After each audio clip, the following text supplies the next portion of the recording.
Morning. I just wanted to shoot a quick video. I'm actually back at work today and have been for most of this week.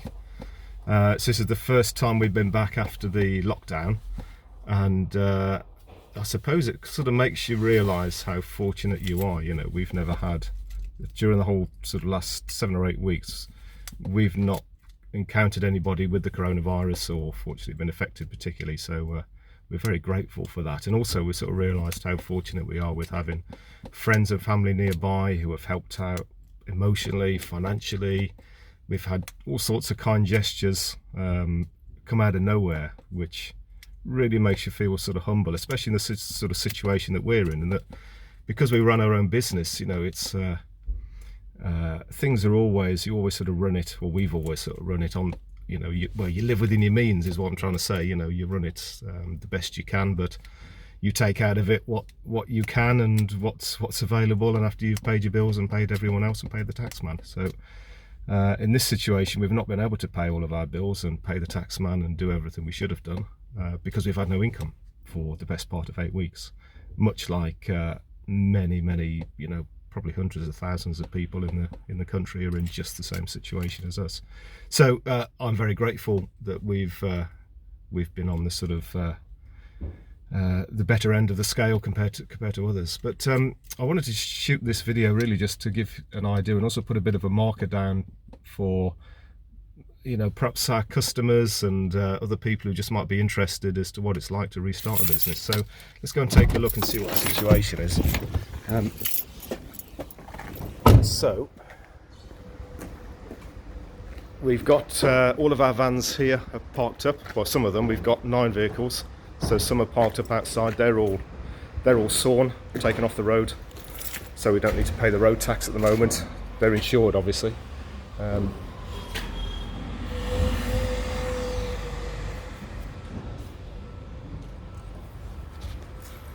need a wash. We've had members of the public filling up our bins by the looks. Have to get those emptied. We actually cancelled the collections for the bins because well, it's another cost that we can do without. So let's go in.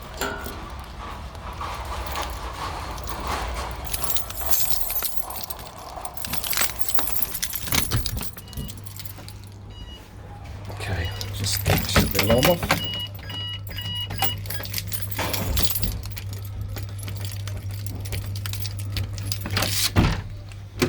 Okay, so this is the main office. This is the nerve centre of the on-site operations. Yeah, it's a relatively small office, but we've normally got 4 people plus delivery drivers coming through here.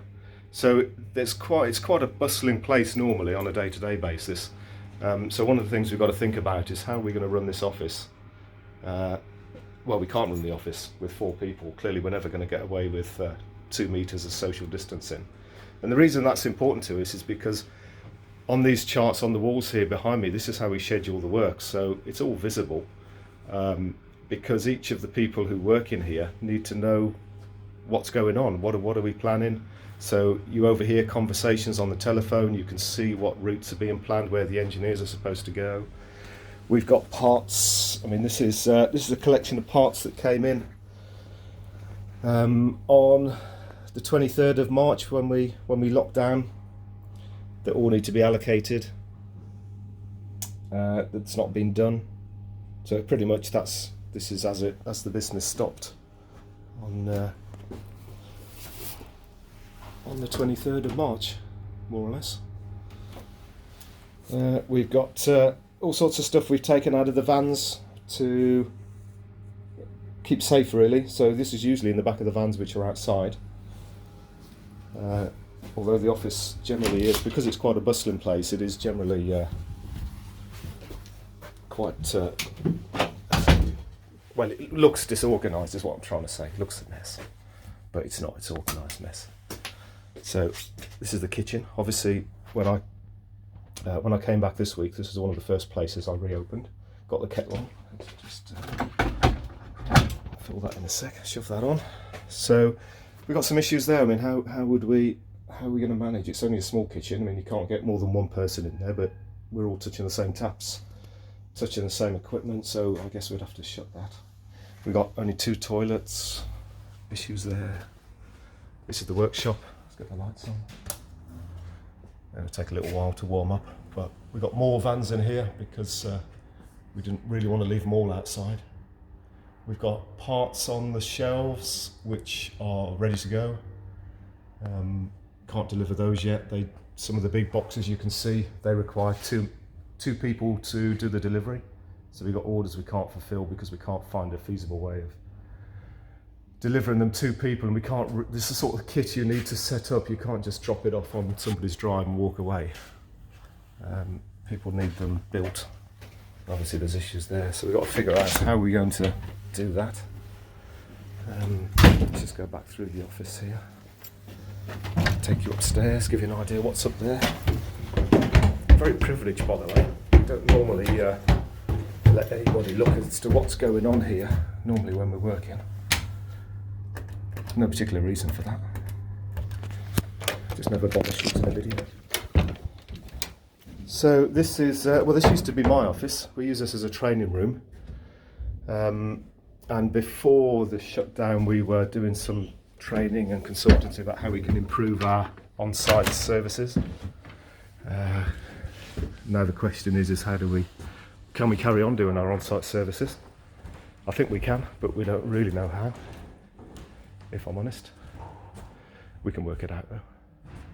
And this area up here, this is our training area. So this is a training area in the sense of gym equipment. I don't mean a gym training area. This is a technical training area where we've got all sorts of equipment here.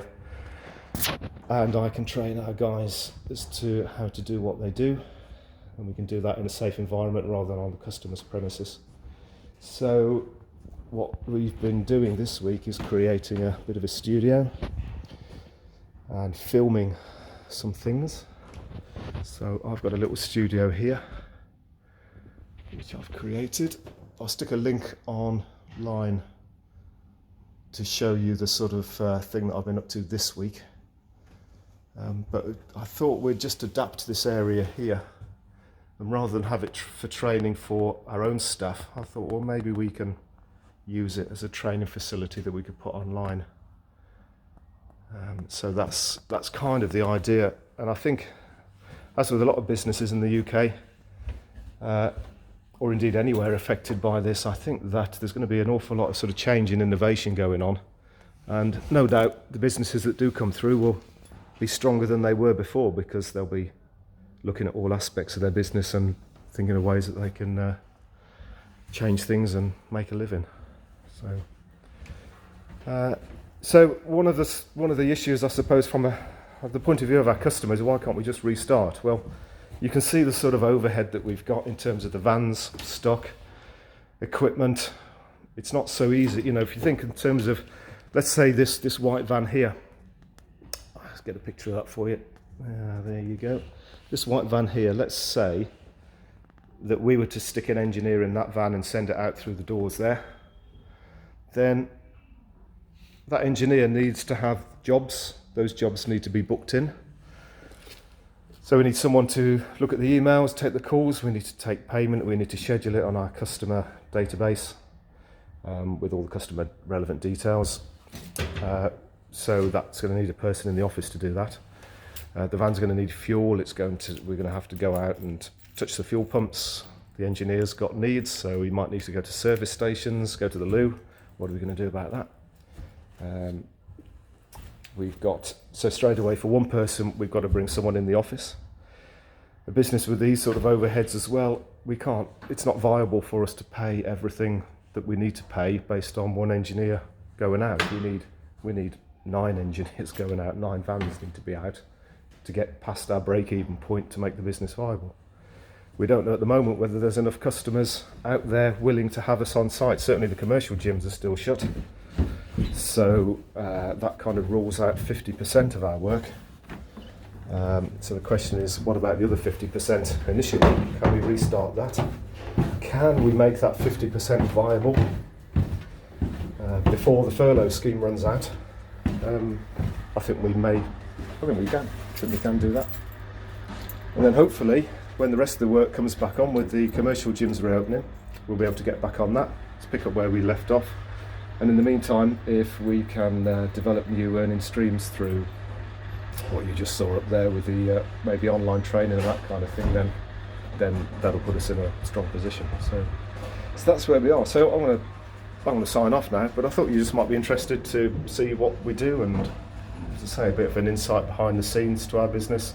And again, just to say thanks for your support from Ali and me and the kids, to our friends, family, the customers that we work with, our suppliers that we work with. Everyone's been really understanding, and we're really grateful for that, because it puts us in a good position to restart and crack on. So onwards and upwards.